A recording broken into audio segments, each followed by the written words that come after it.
As a kid, is there ever something you would love to have been when you grow up? I would have loved to have been a casino manager. Just think of all the people, the glamour and all that excitement. Well, we've got today the General Manager of the Adelaide Casino here, David Christian. Welcome, David. Good afternoon, Anthony. It's great to be here. Now, as a child, were you always keen to be a General Manager of a casino? I was actually, yes. Growing up in Hobart, 1973, the first casino opened. We lived in the suburb where it was built. We looked down onto the Is that right? complex. So from a reasonably young age, I would look down at that and think, I think I'll work there one day and maybe even run it. So did you ever sneak in and grab some chips and have a play? No, I have to be honest and say I didn't do that. But, you know, being the first casino in Australia, there was lots of times my parents would go down and friends of theirs, and we used to look out our window and look down and try and look into some of the rooms and see what was going on. But no, I didn't sneak in underage. So what brought you to Adelaide? Well, I worked for the same company for 20 years. They built the Tasmanian casinos and the Northern Territory casinos. And after a period of time, I thought, well, I need to spend some more time living on the mainland.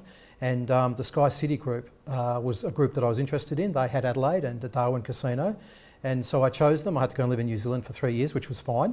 And then I finally got the opportunity to come over to Adelaide, which I jumped at.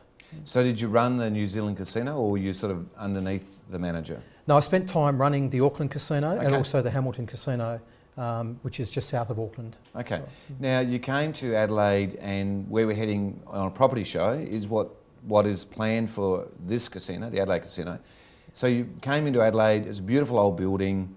Obviously, it's quite a few years old now.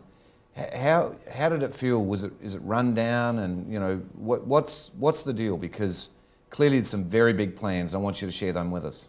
Well, basically there's a new type of casino developing now. It's a new benchmark. It started in Asia, and it's the fully integrated resort or integrated entertainment complex model.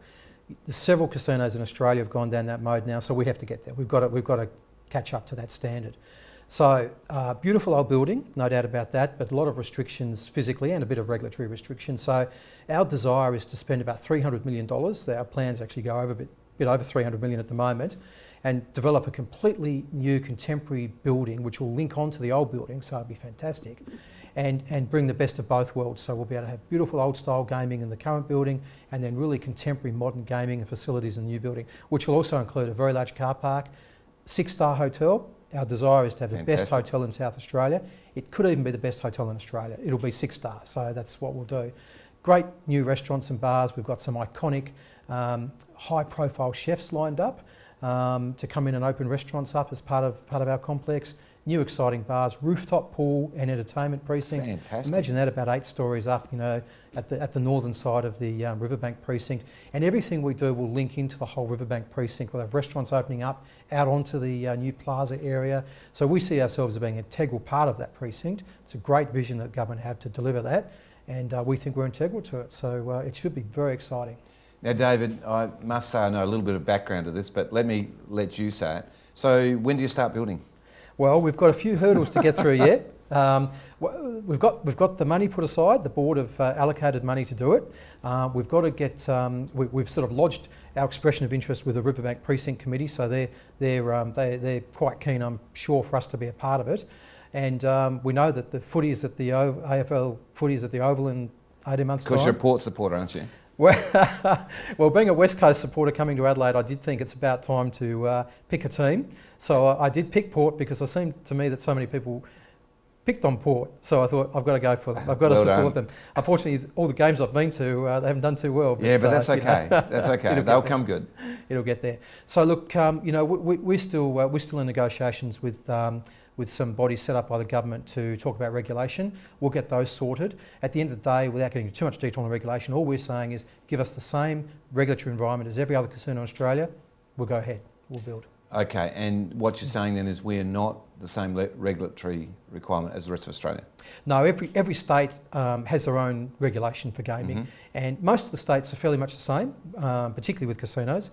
So we sort of have a little bit more restrictive regulation, particularly in relation to gaming machines, and we'd like to get some sort of get to a closer level playing field, shall we say, with that, so that we can get a return on our investment and develop.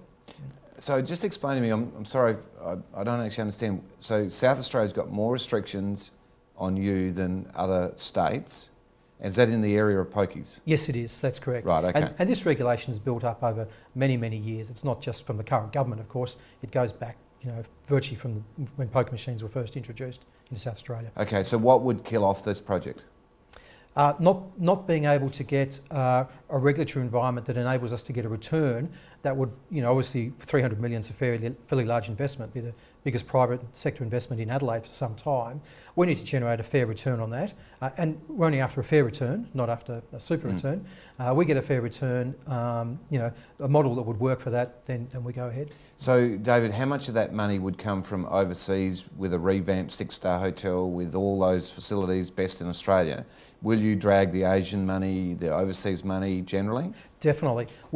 As a company now, we're part of the Sky City Group. We have sales offices in several Asian countries and New Zealand and some of the eastern cities of Australia. We do this is a hugely growing market. It's massive. So we just want to get a small share of that, which will be phenomenal for Adelaide and South Australia, because these high rolling tourists out of Asia, which we'll go after, particularly out of China, they spend twice as much on other facilities and services as ordinary tourists, as other tourists. So they don't just come to gamble. They usually come with an entourage, but they do expect the best now. They want high quality, and they want to have contemporary facilities.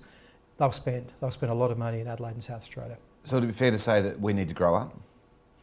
I think that the benchmark has risen.